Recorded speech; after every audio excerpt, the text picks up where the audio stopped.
for God's sake, this is a very, very, very important matter. We should not in any way try to use the position of the Senate, because the order paper is clear and we have been doing this. I have no problem having them to come here and explain whatever. We have been doing that, but we follow known procedures. And that is, if today this thing has to be taken, you now quickly ask for supplementary order paper that will reflect this. And as you say, this is a very, very important matter. It is not a matter that you just come and tell us after we are doing business of the day. Mr. President, you can have your way, but I will have my say. You will have your way, but I can have my say. You can use the gavel, and I will use my voice. This thing is very sensitive. Our people have been dominated by this matter. When you say it's matter of urgent national importance, yes, we do have matters of urgent national importance. But even those matters normally is referred to the next legislative date or another legislative date. Please, I beg you in the name of God, this matter is very, very important to not only us, but Nigerians that we represent. And we swear by Bible and Holy Quran that will represent the interests of the people. These people partially have spoken. The governors, the National Economic Council, and that you have made your point. Can I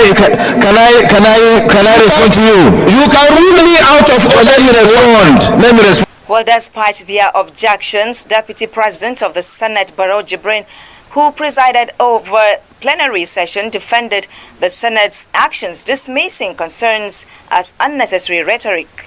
1B, which the leader came under.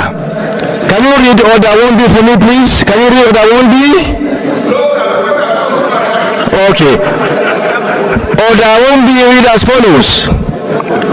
In all cases not provided for in this standing order or by sectional or other orders or practice of the Senate shall by resolution regulate its procedure. This is what we have just done. This is a resolution that was just passed. You needed to have known what we have done. I therefore roll you out of order. 1B. Well, the heated exchange underscored the growing tension surrounding the tax reform bill, which has drawn widespread public interest and concern over its potential impact on Nigeria's economy. Well, FCT Development Commission bill scales second reading at Senate. The Federal Capital Territory FCT Development Commission bill passed a second reading on Wednesday at the Red Chamber of the National Assembly. The sponsor of the bill, Senator Wadada Aliyu, highlighted the significant challenges posed by the rapid growth of Abuja as Nigeria's political and economic center on surrounding towns. According to Aliyu, the bill aims to create a specialized commission tasked with managing the development of satellite towns within a 60-kilometer radius of the FCT's borders. The bill received polarized reactions during the debate, with some senators expressing concerns over funding and the potential duplication of efforts with existing agencies. Presiding over plenary, Deputy President of the Senate, Barrow Jibrin, before passing the bill for second reading, stated that the bill will be configured in the committee level before its final passage. Well, the House of Representatives has asked its Committee on Finance, Petroleum, Upstream and Downstream to investigate reports from the Revenue Mobilization, Allocation and Fiscal Responsibility Commission alleging that the NNPC withheld 8.48 trillion naira as claimed subsidies for petrol. The House further stated that the investigation will address the NATI report stating that NNPC failed to remit $2 billion in taxes to the federal government. The committees were further directed to verify the total cumulative amount of unremitted revenue from the sale of petrol by the NNPC before 2020 and between 2020 and 2023.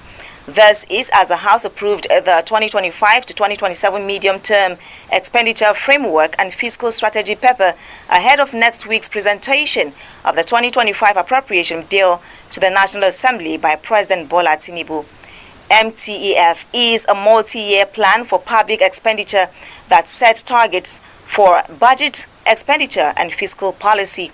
They are designed to ensure the objectives are respected throughout the budget process. The House of Representatives has resolved to invite the Governor of the Central Bank of Nigeria, Olayemi Cardoso, and the Chief Executive Officer of Commercial Banks to appear before it to propose solutions to the challenges posed by the lack of documentation of point-of-sale users across the country. The resolution of the House followed the consideration and adoption of a motion sponsored by the member representing Ehime Mbano Uboma Obowo Federal Constituency, Imo State, John Okafor, during Wednesday's plenary. Lobbying his colleagues for support for the motion, the lawmaker identified the increasing challenges associated with the undocumented identities of POS users in Nigeria. According to him, cases of fraudulent activities within the financial system have been established against POS users, adding that there is a necessity to combat such illicit practices and safeguard the integrity of financial transactions within Nigeria. In a shot fired at the Apex Bank, the All Progressives Congress lawmaker expressed what he called irregulatory bias and enforcement challenge towards due process by the relevant regulatory bodies. He called for immediate intervention to avert the ugly situation and shield Nigerians from the hands of criminals through the use of the POS. Justice Marian Aneni of the Federal Capital Territory High Court in Abuja has ordered the remand of a former Kogi State Governor Yahaya Bello in the custody of the Economic and Financial Crimes Commission, EFCC. The judge also adjourned till December 10, 2024 to rule on his bail application. Bello and two others, Shoaibu Oricha and Abdulsalam Hudu, are facing 16 counts brought against them by the EFCC. The defendants were accused of conspiracy, criminal breach of trust, and possession of unlawfully obtained property. Justice Aneni fixed the date to rule on the defendant's bail application after taking arguments for and against the bail request by Bello's lawyer, Joseph Daudu, and the prosecution counsel, Kemi Peneiro. Meanwhile, Bello and his co-defendants had earlier pleaded not guilty to the charges when it was read to them. Bello, who had been billed for arraignment since April, presented himself on Tuesday to the EFCC. Justice Aneni adjourned the ruling on the bail application till December 10th and directed that the three defendants should remain in EFCC custody. Meanwhile, Bello's co-defendants Oricha and Hudu had earlier been admitted to administrative bail by the anti-graft agency. Well, Assets Television News will continue shortly after the break. Stay with Welcome to Asset Television, your best station for news, politics, business, sports and entertainment. Your one-stop channel, Asset Television. Well, many thanks for being with us. You are watching the news on Assets Television. The federal government has said that the Rural Emergency Service and Maternal Transportation Initiative targets saving 1.7 million pregnant women in rural areas from maternal death. Representative of the National Emergency Medical Service and Ambulance System, Adejoke Dada, said the project being undertaken by the Federal Ministry of Health in collaboration with the World Bank was out to fill the gaps in accessing appropriate timely and affordable health care by pregnant women. Dada, who spoke during a stakeholders meeting in Ado-Ekiti, Ekiti State, ahead of the project takeoff in January 2025, said the RESMART activities were built to be undertaken in 15 impact project states, including Ekiti.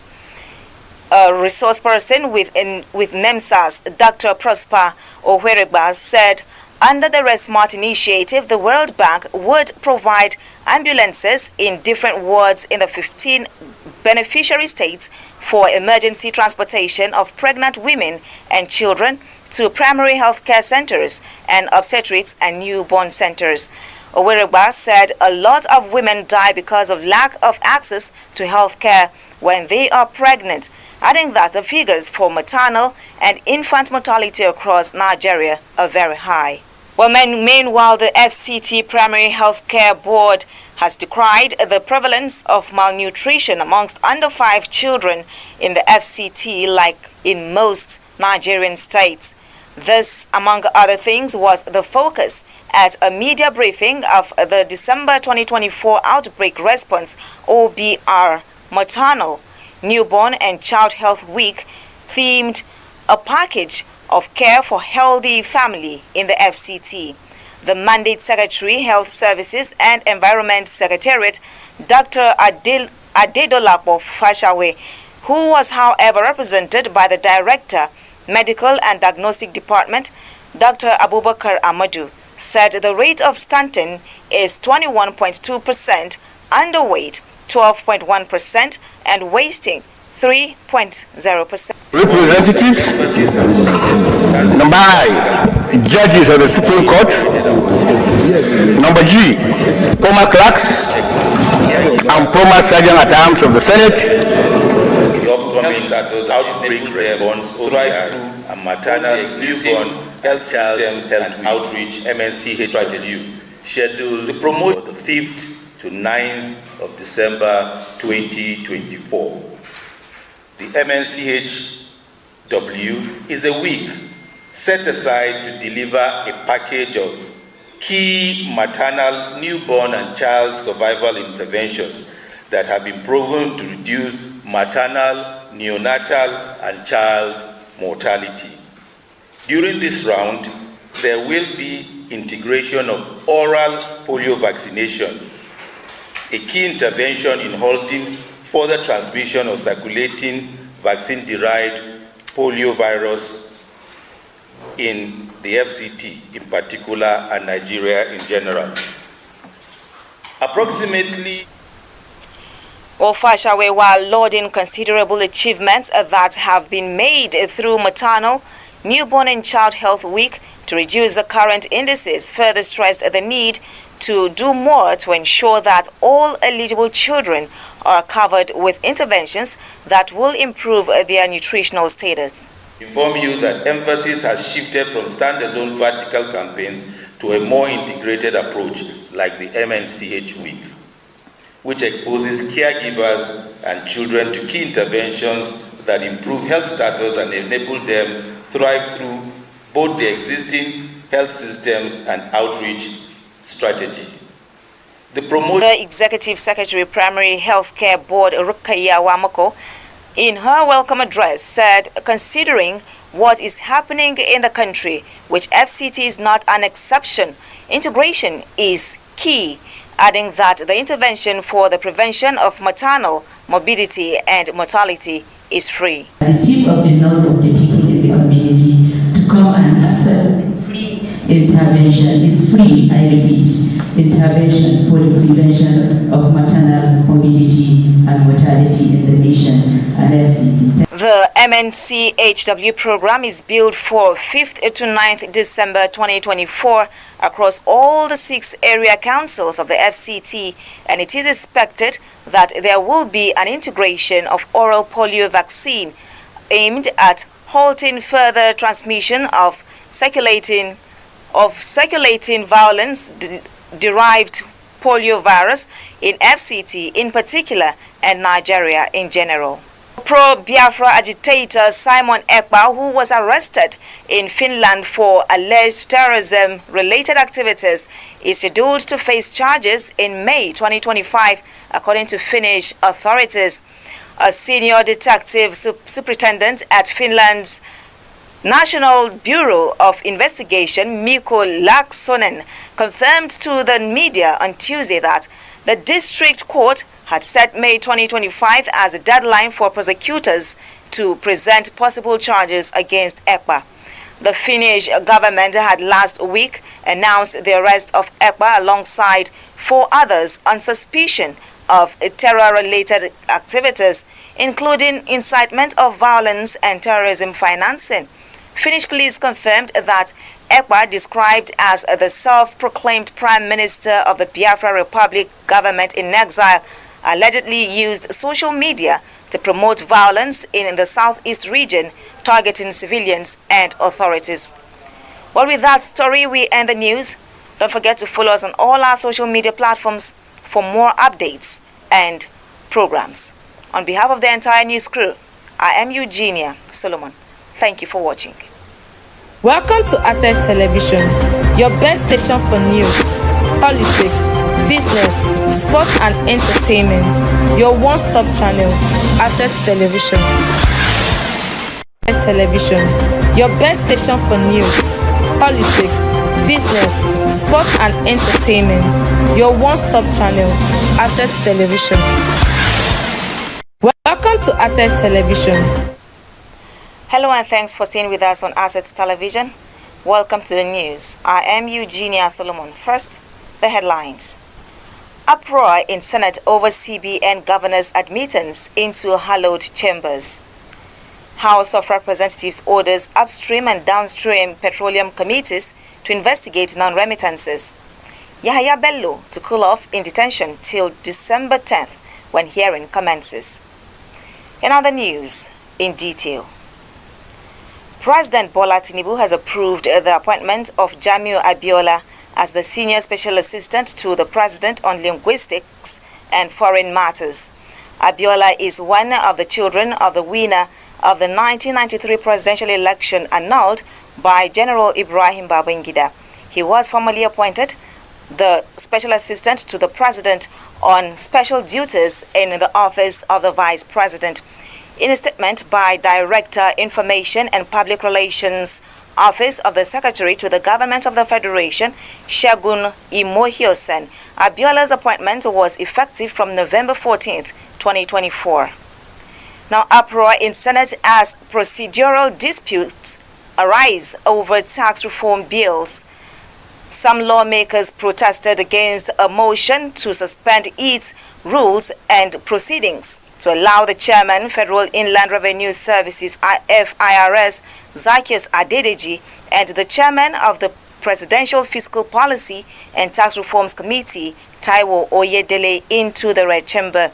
This was after the Senate suspended its rules to admit Adedeji and the consultants into plenary to explain what the tax reform bills entailed. However, before they were admitted, a slight uproar ensued as some lawmakers kicked against the FIRS chairs and the consultants' entry to the chamber. Senators Abdul Ningi and Ali Ndume raised an objection over the Senate's decision to suspend the business of the day and entertain a separate matter in spite of its validity. Representatives, number I, judges of the Supreme Court, number G, former clerks and former sergeant-at-arms of the Senate, number H, Secretary to the Government of the Federation while carrying out a message from the President of the Federal Republic of Nigeria. Number I, former Speaker and former Deputy Speaker of the House of Representatives. Number J, ambassadors and ministers of the Federal Republic of Nigeria. Number K, governors of state and former elected governors. Number 8, members of the National legislatures of foreign countries only on official duties. Number N, officers and employees of the Senate in the discharge of their official duties. Number 2, the chamber shall not be granted for any other purpose than the use of the Senate. Mr. Speaker, I read through some of these things and I listened to the leader most appropriately. I don't see anywhere whereby the senators should allow these people to come here and make the kind of interactions they so want. However, committees of the Senate and Appropriation can invite for the interaction of this manner, but not the Senate in session. I think our rule does not cover invitation to consultants or any official of government to come and bring the sentence. I so submit.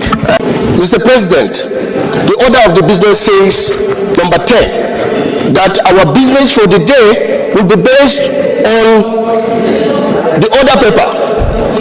The order paper does not contain this. And for God's sake, this is a very, very, very important matter. We should not in any way try to use the position of the Senate, because the order paper is clear and we have been doing this. I have no problem having them to come here and explain whatever.